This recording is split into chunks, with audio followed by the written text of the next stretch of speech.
ሰላም ጤና ይስጥልኝ የተከበራችሁና የተወደዳችሁ ተመልካቾቻችን እንደምን ቆይታችኋል?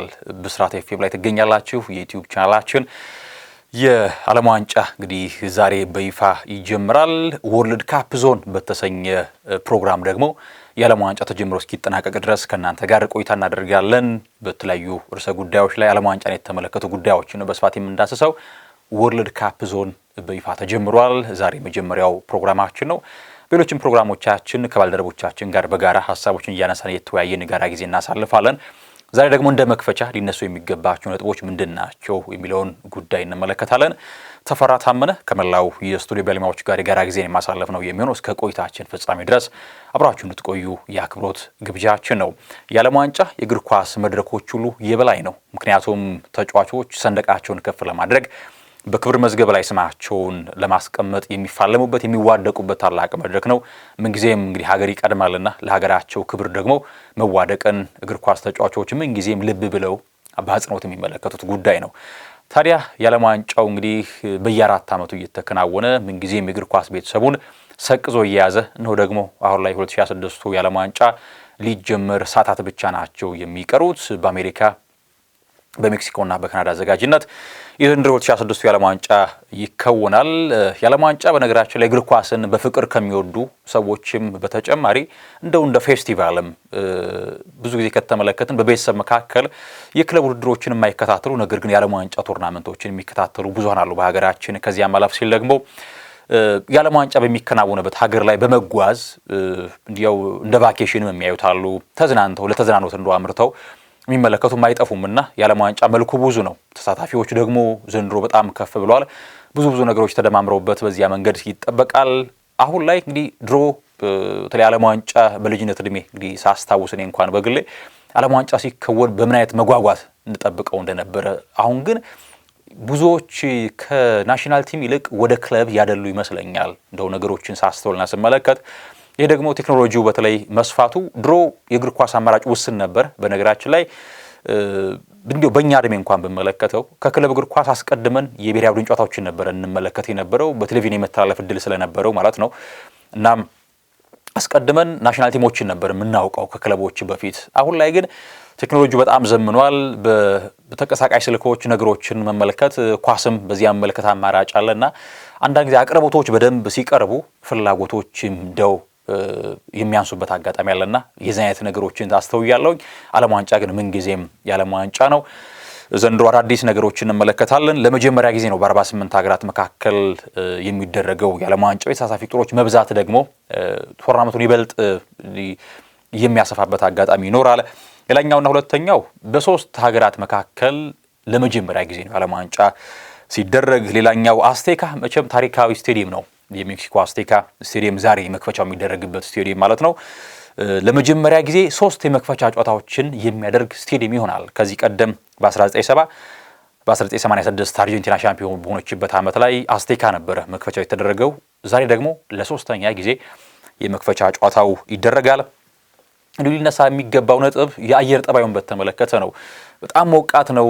ተጫዋቾች በፍሬንድሊ ማቾች እንኳን ከዚያም ባለፈ ደግሞ ልምዳቸውን ሲያደርጉ ስመለከት ነበረ የተለያዩ ብሔራዊ ቡድኖች። እናም በጣም የሙቀት መጠኑ በጣም የላቀ ነውና በጣም ሲቸገሩ ያ ደግሞ ለጉዳት እንዲያው እንዲቸገሩ ሊያደርግ የሚችልበት አጋጣሚ ይፈጥራል። የአየር ጠባዩ ይነሳል። በተለይ ደግሞ በሚያሚ በካናሳስ ሲቲ ከዚያም ባለፈ በፊላደልፊያ ያለው የሙቀት መጠን በጣም ከፍ ያለ ነው። ይሄ እንደ ችግር አሊያም ደግሞ ምናልባት እንቅፋት እንዳይሆን ያስፈራል። የኩሊንግ ብሬክ አለ። እርግጥ ሰዓቶችን መድበው ራሳቸው ማቀዝቀዝ የሚገባቸው ሙቀቱ በጣም ከፍ ያለ ስለሆነ የኩሊንግ ብሬክ ይኖራል በዓለም ዋንጫው።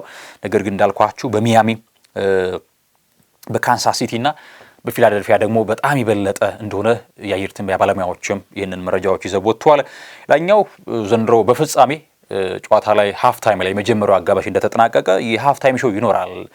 አቀንቃኞች በስቴዲየም ተገኝተው ሃፍ ታይም ሾዋቸውን የሚያቀርቡ ነው የሚሆነው። ከዚህ ቀደም በሱፐር ቦል ላይ እንመለከት ነበር አይደል? የሃፍ ታይም ሾው በሚል ፕሮግራም ስም ያላቸው ዝናን ያተረፉ ድምፃውያን ተገኝተው በሱፐር ቦል ያቀነቅናሉ። እንግዲህ ሪሃና እና ኬንድሪክ ላማር በቅርብ ትውስታዎቻችን ናቸው። አሁን ላይ በዓለም ዋንጫ ፍጻሜ ላይም የፈርስት ሃፍ እንዳለቀ የሃፍ ታይም ሾው ፕሮግራም አለ። እንደነ ሻኪራ እንደነ ማዶና ከዚያም ባለፈ ደግሞ የደቡብ ኮሪያ ቢቲኤሶችም እንደዚሁ ተገኝተው በስፍራው እንደሚያቀነቅኑ ይፋ ተደርጓል። በፍጻሜው ጨዋታ ኒውዮርክ ላይ ነው የሚደረገው። 82500 ተመልካቾችን በሚይዘው ስቴዲየም የፍጻሜው ጨዋታ እንደዚሁ ይደረጋል። እንደዚሁ እንደው መነሳት ካለባቸው ነጥቦች መካከል የሚቀመጡ ናቸው። ከጨዋታው ከመክፈቻው አስቀድሞ ዶናልድ ትራምፕ የአሜሪካው ፕሬዚዳንት ሀሳባቸውን ሰጥቷል። በታሪክ ምርጡ የዓለም ዋንጫ ይሆናል ሲሉ ሀሳባቸውን ሰጥቷል። ይህንም ደግሞ ኢንፋንቲኖ ዝግጅቱ በጣም የተዋጣለት እንደሆነ ነግረውኛል ሲል ዶናልድ ትራምፕ ሀሳባቸውን ሰጥቷል። ቪዛን በተመለከተ ነው በጣም ትልቁ መነጋገሪያ የነበረው ጉዳይ። ከቪዛ ጋር በተያያዘ በተለይ አፍሪካውያን ጋዜጠኞች የኮችንግ ስታፍ አባላትን በተመለከተ ለመጓዝ በጣም ሲቸገሩ ነበርና ቪዛን በተመለከተ ጥሩ ሰዎች ብቻ ወደ ሀገራችን እንዲገቡ ተግተን እንሰራለን ሲሉ ዶናልድ ትራምፕ ሀሳባቸውን የሰጡበት አጋጣሚ ነው ያለው። ጂያኒ ኢንፋንቲኖ በበኩላቸው ሪከርዶች እንደሚሰብር ይህ የዓለም ዋንጫ በርካታ በእግር ኳሱ ዘርፍ ያሉ ክብረ ወሰኖች የሚሰበሩበት የዓለም ዋንጫ እንደሚሆን ተስፋ እናደርጋለን ሲሉ ሀሳባቸውን ሰጥቷል። እንግዲህ ፊፋ ወደ 14 ቢሊዮን ዶላር ገቢ ለማግኘት አስቧል። ይሄ ካለፉት ዓመታት በጥፍ በሚባል ደረጃ ነው እቅዳቸው። ላኛው የኢራን ብሔራዊ ቡድን መቀመጫቸውን ሜክሲኮ አድርገው አሜሪካ እንኳን ጨዋታ ቢኖራቸው መቀመጫቸውን አሜሪካ አድርገው ጨዋታ ሲኖራቸው ወደ አሜሪካ ያመራሉና እንግዲህ የኢራንና የአሜሪካን የፖለቲካዊ ቀውስ በተመለከተ ያለፉት ወራቶች ምን አይነት ሁኔታ እንደተፈጠረ እናውቃለን። ከዚያ ጋር በተያያዘ ወደ ዓለም ዋንጫ መሳተፏም እስከ ቅርብ ጊዜ ድረስ እርግጥ አልነበረም ነበረ። የኋላ የኢራን ብሔራዊ ቡድን እንደሚሳተፍ ታወቀ። ነገር ግን መቀመጫቸውን በሜክሲኮ አድርገው አሜሪካ ላይ እንኳን ጨዋታ ቢኖራቸው ሜክሲኮ ተቀምጠው ነው ወደ አሜሪካ እያመሩ የሚጫወቱት። ሌላኛው የሶማሊያዊ ዳኛን በተመለከተ የኦማር አርታንን በተመለከተ አስቀድሞ እንግዲህ የፓን አፍሪካ ጋዜጠኛ ነበር መረጃውን ያወጣው። ስለመመለሱ መረጃ ወጣ፣ ዝርዝር ጉዳዮች አልወጡም ነበረ። ነገር ግን አለመጓዙ ርቅጥ ሆኗል፣ ወደ ሀገሩም ተመልሷል። እንግዲህ የተሰጠው መግለጫና ሀሳብ ምንድን ነው? ከሽብር ቡድኖች ጋር ግንኙነት አለው በሚል ነው የተከለከለ የሚል መረጃዎች ናቸው የወጡት። እንግዲህ ኦማር አርታን በአፍሪካ እግር ኳስ በዳኝነቱ በተለይ ስመጥር ከሆኑ በተለይ ባለፉት ዓመታት ራሳቸውን በከፍታ ማስቀመጥ ከቻሉ የመሃል ዳኞች መካከል ኦማር አርታን አንደኛው ነበር። በካፍ ቻምፒየንስ ሊግም ፍጻሜ ላይ ሲዳኝ ስንመለከተው ነበር። እናም ካመራ በኋላ በሚያሚ በኩል አድርጎ እንዲመለስ ተደረገ ወደ ቱርክ። ከዚያም በኋላ ወደ ሀገሩ ተመለሷልና ይሄ በተሰጠው መግለጫ መሰረት ከሽብር ቡድኖች ጋር ግንኙነት አለው በሚል ነው የሚል ሀሳብ ሰጥቷል። እንግዲህ ዶናልድ ትራምፕም ቪዛን በተመለከተ ሰዎች ወደ ሀገራችን እንዲገቡ የምናደርገው ካመንበት ብቻ ነው የሚል ሀሳብን የሰጡበት አጋጣሚ ነው ያለው። ከ1000 በላይ ተጫዋቾች ይሳተፋሉ በዚህ የዓለም ዋንጫ በ2016 የዓለም ዋንጫ ላይ። ሌሎችም መነሳት ካለባቸው በዓለም ዋንጫ በውድድሩ በቶርናመንት ደረጃ በአንድ ውድድር በአንድ ቶርናመንት ሳይሆን እንደ አጠቃላይ በጥቅሉ በዓለም ዋንጫ በርካታ ጎሎችን ያስቆጥረው ሚሮስላቭ ክሎዘ እንደሆነ ይታወቃል። ጀርመናዊ ተጫዋች 16 ያክል ጎሎችን አስቆጥሯል። ታዲያ ይህንን ክብረ ወሰን ለመስበር ሁለት ተጫዋቾች የበለጠ ድል አላቸው። ሊዮኔል አንድሬስ ሜሲ 13 ያክል ጎሎችን አስቆጥሯል። ኪሊያን ምባፔ 12 ያክል ጎሎች አሉ። ስለዚህ እነርሱ የተሻለ ይህንን ክብረ ወሰን የማሻሻል አቅም አላቸው። የጎል መጠኑም ቅርብ ስለሆነ ማለት ነው። ሮናልዶ ሉዊስ ናዛሪዮ ዴ ሊማ 15 ያክል ጎሎችን ያስቆጠረው በብራዚል ብሔራዊ ቡድን ሲጫወት የነበረው ተጫዋች። እነዚህ እንደው መነሳት ካለባቸው ነጥቦች መካከል ይቀመጣሉ። ላኛው ውድድሩን ስንመለከተው መቼም እነዚህ ነጥቦች ዓለም ዋንጫውን በተመለከተ ሊነሱ የሚገቡ ነጥቦች ናቸው። ከዚያም አለፍ ስንል ደግሞ እንደ ውድድር የትኛው ቡድን ለዋንጫ ቅድመ ግምት አገኘ፣ የትኞቹስ እንደ ዳርክ ሆርስ ይሆናሉ በሚል ሀሳቦችን ማንሳት ያስፈልጋል ይመስለኛል። በዓለም ዋንጫው ባላቸው የስብስብ ጥራት ባላቸው ልምድ ምክንያት ቡድኖች ቅድመ ግምት አግኝተዋል። እንደ ፈረንሳይ፣ እንደ ስፔን፣ እንደ አርጀንቲና፣ እንደ ፖርቱጋል፣ እንደ እንግሊዝ የመሳሰሉ ቡድኖች ቅድመ ግምት ያገኙ ቡድኖች ናቸው። እንግዲህ ፈረንሳይ በተለይ ባለፉት 10 እና 15 ዓመታት በመላው ዓለም በተሰጥኦ ደረጃ በዚህ ጄኔሬሽን በማፍራት ረገድ ቀዳሚ ሀገር ትመስለኛለች። ከግብ ጠባቂ እስከ አጥቂ ድረስ አይደለም ለላይናፕ ይቅርና ጥሩ ቤንች እንኳን ያላት ሀገር ፈረንሳይ ነችና ስብስቧ በጣም አስደናቂ ነው። ስኳድ ብዛው በጣም ጥልቅ ነው። እንዲያውም ዲዲዴሾ ይበልጥ በጣም የማጥቃትን ጨዋታ ዘይቤ የሚከተሉ ሰው አይደሉም። እናም በጣም ጠጣሪ የሆነ ቡድን በጣም ባላንሱን የጠበቀ ቡድን መገንባት ይፈልጋሉ። ዴሾ እርግጥ ነው ስኬታማ ናቸው። በሩሲያው የዓለም ዋንጫ ላይ በኳታሩም እስከ ፍጻሜ መጓዝ ችሏል እና ፈረንሳይ ከግብ ጠባቂ ጀምሮ እንደነ ሚኜ የመሳሰለው ፓሜካኖ፣ ዊሊያም ሳሊባ፣ ቲዮ ሄርናንዴዝ፣ ኩንዴ፣ እንደነ አድሪያን ራቢዮ፣ እንጎሎ ኮንቴ የመሳሰሉ ተጫዋቾች እስከ አማካይ ክፍል ድረስ ፊት መስመሩ በጣም በጥራት የተጠለቀለቀ ነው። እንደነ ማይክል ኦሊሴ፣ ኪሊያን ምባፔ፣ ኦስማን ዴምቤሌ፣ ዴዚሬ ዶዬን ጨምሮ ሪያን ሸርኪ፣ ማርከስ ቱራም በጣም በርካታ ተጫዋቾች በስብስቧ ይገኛሉ። እንዲያውም ያልተጠሩትም ሌሎች ጥራት ያላቸው ተጫዋቾችን በስብስቧ ይገኛሉ እና ፈረንሳይ እንደ ቡድን የተሟላ የስብስብ ጥራት መኖሯ ቅድመ ግምት እንድታገኝ አድርጓታል። ከዚያም መለፍ ሲል ደግሞ ያለፉት ውድድሮች ልምዷ ደግሞ እንደሚጠቅማት ይታመናል። ስፔን ሌላኛው ሀገር ነች። ስፔን በተለይ በአሰልጣኝ ሉዊስ ዴላ ፎንቴ ስር በጣም ተሻሽላ ነው የመጣችው። የአለፈው ዩሮ አሸናፊ ነች። ከዚያም ባለፈ በተለይ በኳስ ጥራቷ ይበልጥ የምትታወቀው ሀገር ስፔን ዴላ ፎንቴም በእርሳቸው እሳቤ በጣም የተሟላ ቡድን ገንብተው ነው መቅረብ የቻሉት። ግብ ጠባቂዎቹ ያስደነግጣሉ። ኡናይ ሲሞን፣ ዴቪድ ሪያን ጨምሮ እንግዲህ ዮሐን ጋርሲያ በጣም ጥራት ያላቸው 3 ግብ ጠባቂዎችን ይዘዋል ላሮሃዎቹ። እናም ኡናይ ሲሞን እንደሚጠቀሙ አስቀድሞ ተናግረው ነበረ ሉዊስ ዴላ ፎንቴ፣ ምክንያቱም ለእርሳቸው አጫወት መንገድ ተስማሚ ግብ ጠባቂ ሆኖ ስላገኙት። ነገር ግን ዴቪድ ሪያም ሆነ ዮሐን ጋርሲያ በባርሴሎና ባርሳል በጣም ድንቅ ዓመትን ነው ማሳለፍ የቻሉት። በያዝነው የውድድር ዓመት ላይ አማካይ ክፍሏ በጣም በጥራት የላቀ ነው። እንደነ ሮድሪ፣ እንደነ ፔድሪ፣ ፋቢያን ሩይዝ፣ እንደነ ሜሪኖ፣ ዳኒ ኦሎሞ የመሳሰሉ ተጫዋቾች በስብስቡ አሉ። ከዚያም ባለፈ እንደ ፎርሳይን የሚጠቀሙት ሚኬል ኦያርዛባል የዴላ ፎንቴ በጣም አስፈላጊ መሳሪያ ነው። የላሚን ያማልና የኒኮ ዊሊያምስ በዩሮ የነበራቸው ጥራት እንደተጠበቀ ሆኖ እና ስፔንም ሌላኛዋ ፌቮራይት ሆና የተቀመጠችው ሀገር ነች። አርጀንቲና እንግዲህ ዲፌንዲንግ ሻምፒዮን ነች። የ2022 የኳታሩ የዓለም ዋንጫ ባለክብር ክለብ አርጀንቲና ቅድመ ግምት ከሚያገኙት መካከል ነች። ከጫና ነፃ ነች። አልቢሴሌስቲዎቹ ምንም ጫና የለባቸውም። ነገር ግን ለየትኛውም ቡድን ቀላል እንደማይሆኑ አምበላቸው የአንድሬስ ሜሲ ተናግሯል።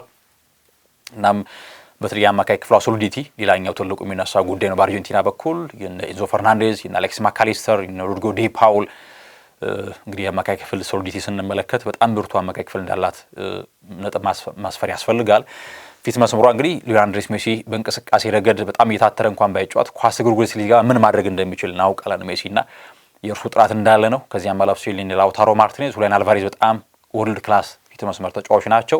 በመከላከል መዋቅሩ ምናልባት ጥያቄ ሊነሳ ይችላል። የክርስቲያን ሮሜሮና ሊሳንድሮ ማርቲኔዝ ጤነኛ ሆኖ መዝለቅ ከቻሉ በተለይ ይህን የአጫወት መንገዳቸውን ማስተካከልና ማረም ከቻሉ ምክንያቱም በጣም አግሬሲቭ ናቸውና ያ ደግሞ ለካርድ ተጋላጭ ነው ያደርጋቸዋል። ስለዚህ በጥሩ መግባቦት እንግዲህ ስካሎኒ እንዲጣመሩ ካደረጓቸው ጥሩ መከላከል ሊፈጥሩ ይችላሉ። ግብ ጠባቂያቸው ኤሚሊያኖ ማርቲኔዝ ዲቡ የኳታሩ ዓለም ዋንጫ ሲያሳኩ በጣም ጉልህ ሚና የነበረው ግብ ጠባቂ ነው እና ይሄ ጥምረት ይበልጥ በዓለም ዋንጫው እንዲጠበቅ ሆኗል። ስለዚህ ከጫና ነፃ ሆና መጫወቷ በተለይ አርጀንቲና በትልቁ እንድትጠበቅ ያደርጋታል።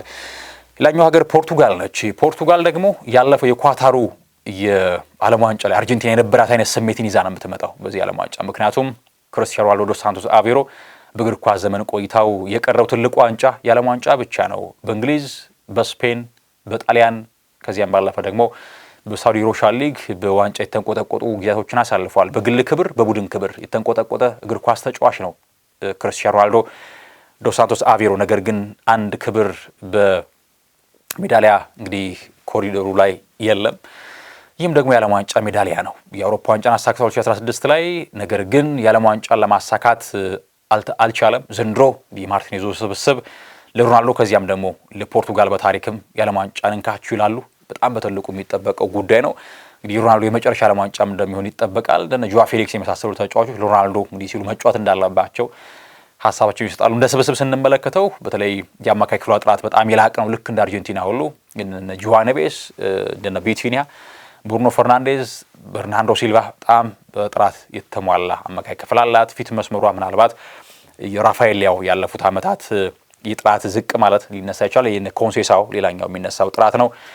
ጆዋ ፌሊክስ እና ሮናልዶ ሌላኛዎቹ የሚነሱ ስሞች ናቸው። ፔድሮ ኔቶም ሌላኛው ተጫዋች ነው በፖርቱጋል ፊት መስመር ላይ የሚጠበቁ። በመከላከል መዋቅሩ ላይ ምናልባት ፉልባኳ በጣም ጥራት ያለው ነው ፖርቱጋል እንደ ሀገር። የኑኖ ሜንዴሽ፣ የነ ካንሴሎ፣ የነ ሴሜዶ እንደዚሁ የፉልባክስ ሚና ላይ በጣም ጥራት ያለው አቅምን ይፈጥራሉ። ምናልባት በሴንተር ባክ ላይ የነ ጎንካሎ ኢናሲዮና ሩበን ዲያዝ እንደሚሰለፉ ይጠበቃል። ምናልባት ዲያዝ ደጋግሞ በጉዳት ያሳለፈ ተጫዋች ነው በክለብ ውድድር ላይ። እናም ያንን ፊትነሱ እንዴት ባለ መንገድ ፊት ይሆናል የሚለው በትልቁ ይጠበቃል። ከዚያም ባለፈ ግን ለመነሳት ያለበት ጉዳይ ማርቲኔዝ የሮናልዶን ጌም ማኔጅመንት አሊያም ደግሞ ጌሙን ማኔጅ ማድረግ አለባቸው። ሰዓቱን እንዴት ባለ መንገድ መመጠን አለባቸው። እድሜው ገፍቷል። ስለዚህ ከዓለም ዋንጫ ምድብ ላይ ከምድባቸው ሲያልፉ ጥሎ ማለፍ እንዴት ባለ መንገድ ነው ጌሙን ታይም ማድረግ ያለባቸው ሮናልዶ ነው የሚለው በትልቁ ሊነሳ የሚገባው ጉዳይ ይመስለኛል። ምክንያቱም እግር ኳስ አሁን ላይ ከኳስ ጋር ብቻ አይደለም፣ ከኳስ ውጭም የግድ አንድ ተጫዋች ፊት መስመር ተጫዋችም ቢሆን መታተር ይኖርበታል። ስለዚህ የሮናልዶን ሰዓት እንዴት ነው መመጠን ያለባቸው ማርቲኔዝ የሚለው በትልቁ ሊታይ የሚገባው ጉዳይ ይመስለኛል። እና ፖርቱጋል ለሮናልዶ ከዚያም ማለፍ ሲል ደግሞ እርሷም ደግሞ በታሪክ መዝገብ ላይ የዓለም ዋንጫን አሳክታ በክብር መዝገብ ለመቀመጥ የግድ እንደሚፋለሙ ይጠበቃል። እናም ሊዮኔል ሜሲ በራሱ መንገድ ሮናልዶ ደግሞ በራሱ መንገድ በትልቁ የሚጠበቁ ሁለት ከዋክብቶችን እንመለከታለን። እንግዲህ ሌላኛው ሀገር ነች። እንግዲህ ካሚንጎ ምን ጊዜም ይላሉ ዋንጫውን ወደ ቤቱ ይመጣል እያሉ ምን ጊዜም ይዘምራሉ። ነገር ግን የዓለም ዋንጫን ከ66 በኋላ ማሳካት አልቻሉም ሶስቱ አናብስት። ዘንድሮ ደግሞ አሰልጣኝ ቀይረው ከሳውዝጌት በኋላ አዲስ ኢራ ደግሞ ፈጥሯል በቶማስ ቱኸል።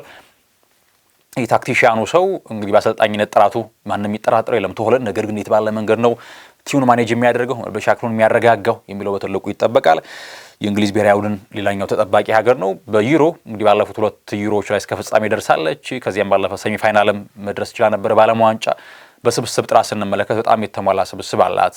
ከተከላካይ ጀምሮ እስከ አጥቂ ድረስ የነ ማርክ ጌሄ፣ የነዝሪ ኮንዛ፣ ሬስ ጄምስ፣ ኒኮ ራይሌ አማካይ ክፍል ላይ የነ ዲክላን ራይስ፣ ኤሊት አንደርሰን፣ ኮቢ ሜይኑ፣ ጁድ ቤሊንግሃም፣ ሞርጋን ሮጀርስ፣ ኤቨሬች ኤዜ፣ ቡካዮ ሳካ፣ ሃሪኬን በጣም ስም ያላቸው ተጫዋቾችን በስብስቧ ውስጥ ይዛለች።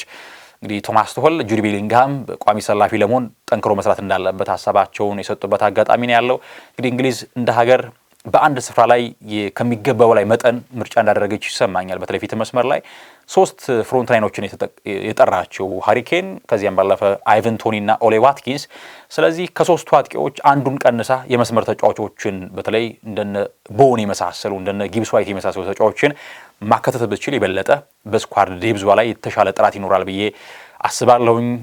ይሄ የሚነሳው ትልቁ ጥያቄ ነው። ከዚያም ባለፈ ደግሞ ልምድ ያለው ሃሪ ማጉዌር በቡድኑ ቢካተት የበለጠ በመከላከል ስፍራው ላይ የተሻለ መዋቅር ለመፍጠር አቅም ይኖራት ነበር ብዬ አምናለሁ። ምክንያቱም ዓመቱ ሙሉ ሳይጫወት የከረመው ጆን ስቶንስን በምን መንገድ ቶማስ ቱኸል ጠራው የሚለው ጥያቄ ፈጥሮ ነበረ። እንደ እርሱ ሀሳብ ከሆነ ያው ለእርሱ አጫወት መንገድ የሚስማሙ ተጫዋቾችን ነው መምረጥ የቻለው። ነገር ግን እንግሊዝ በዓለም ዋንጫው ከሚጠበቁ ሀገራት መካከል ትቀመጣለች። ሌላኛው ሳይጠበቁ ጥሩ ሊጓዙ የሚችሉ ቡድኖችስ ይኖሩ ይሆን የሚል ሀሳብ ይነሳል። እንደ ዳርክ ሆርስ ሆነው ሊጓዙ የሚችሉ እንደነ ኤኳዶር፣ ኖርዌይ፣ ጃፓን፣ ሴኔጋል በውድድሩ ዳርክ ሆርስ ይሆናሉ ብሎ ብዙዎች ግምት የሰጧቸው ናቸው። እንግዲህ ኤኳዶር በተለይ መከላከል ስፍሯ በጣም አስደናቂ ነው። ኦርዶኔዝ አለ ክለብ ብሩዥ የሚጫወት ፒየሮ ሂንካፔ በዚያው ስብስብ ውስጥ አለ። ዊሊያን ፓቺ ፓሪስ ሰን ጀርማው ተከላካይ እንደዚሁ በኤኳዶር ስብስብ ውስጥ አለ። በአማካይ ክፍል ላይ እንደዚሁ የሞሴስ ካይሴዶ እንዲሁም ፊት መስመር ላይ ደግሞ ጥር ላይ ወደ ሰንደርላንድ የመጣው አንጎሎ ሌላኛው የሚጠቀሰው ተጫዋች ነው። እናም ጥሩ ስብስብ አላቸው ኢኳዶሮች። ኖርዌይ ሌላኛዋ በጣም ሰርፕራይዚንግ ቲም ልትሆን ትችላለች ብለው ብዙዎች ገምተዋታል። የነ ማርቲን ኦዴጋርድ፣ የነ ሳንደርበርግ፣ የነ ኤርሊንግ ብራውት ሃላንድ ስብስብ በዘንድሮ የዓለም ዋንጫ ላይ አንዳች የተለየ ነገር ሊያስመለክት እንደሚችል ይታሰባል።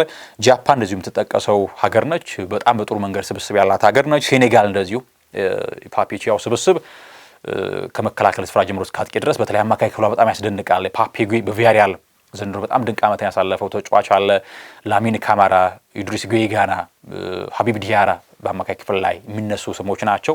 ፊት መስመሯም እንደነ ኢሊማን ንጃይ፣ ሳዲዮ ማኔ ከዚያም ባለፈ ደግሞ መባይን ጀምሮ ኒኮላስ ጃክሰን የሚጠሩ ስሞች ናቸው። እናም ሴኔጋልም ልክ እንደነ ኤኳዶር ከዚያም ባለፈ ጃፓን፣ ኖርዌይ ሁሉ ዳርክ ሆርስ ሆና ትጓዛለች ብለው ብዙዎች የገመቷት ሀገር ነች። እንግዲህ ይህን ነጥብ ካነሳን አይቀር ዘንድሮ እንግዲህ የሚጀምረው መክፈቻውስ በየትኛው ብሔራዊ ቡድን መካከል የሚለውን ልጠቁማችሁ።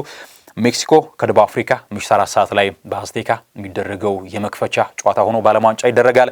ሲቀጥል ደግሞ ሌሊት ላይ 11 ሰዓት ላይ ደቡብ ኮሪያ ከቼክ ሪፐብሊክ ይጫወታሉ። እንግዲህ ዘንድሮ የዓለም ዋንጫ ትንሽ ለሀገራችን ተመልካቾች ምቹ ያልሆነበት አጋጣሚ ሰዓቱ ነው። እርግጥ ነው የ2 ሰዓት፣ የ4 ሰዓት፣ የ5 ሰዓት፣ 6 ሰዓት ጨዋታዎች አሉ። ነገር ግን ከዚያም አለፈ ለ 7 ሰዓት፣ የ9 ሰዓት፣ የ11 ሰዓት የንጋትም 1 ሰዓት ላይ ጨዋታዎች አሉና ምናልባት የሰዓቱ የፊክስቸሮቹ ሁኔታ ትንሽ አንዳንድ ጨዋታዎችን ለመመልከት አዳጋች ነው። ነገር ግን በተቻለው እንግዲህ መጠን ቶርናመንት አመታትን ጠብቆ የሚመጣ ነውና ሰዓቶችን ከስራ ጋር ከትምህርት ጋር አመቻችቶ መመልከት ደግሞ የግድ ይገባል ማለት ነው። እንግዲህ የዓለም ዋንጫ በይፋ ዛሬ ምሽት 4 ሰዓት ላይ ይጀምራል። ተወዳጁ ጣቢያ ብስራት ኤፍኤም 101.1 ከ3 ሰዓት ጀምሮ የመክፈቻውን ጨዋታ በቀጥታ ወደ እናንተ ያደርሳል። በዩቲዩብ ቻናላችን ከዚያም ባለፈ በራዲዮ በቀጥታ ወደ እናንተ እናደርሳለን። እንድትከታተሉ በአክብሮት ጋብዘናችኋል። ተፈራ ታመነ ከእናንተ ጋር ቆይታ አድርጌ ያለሁኝ። መልካም ጊዜን ተመኘው።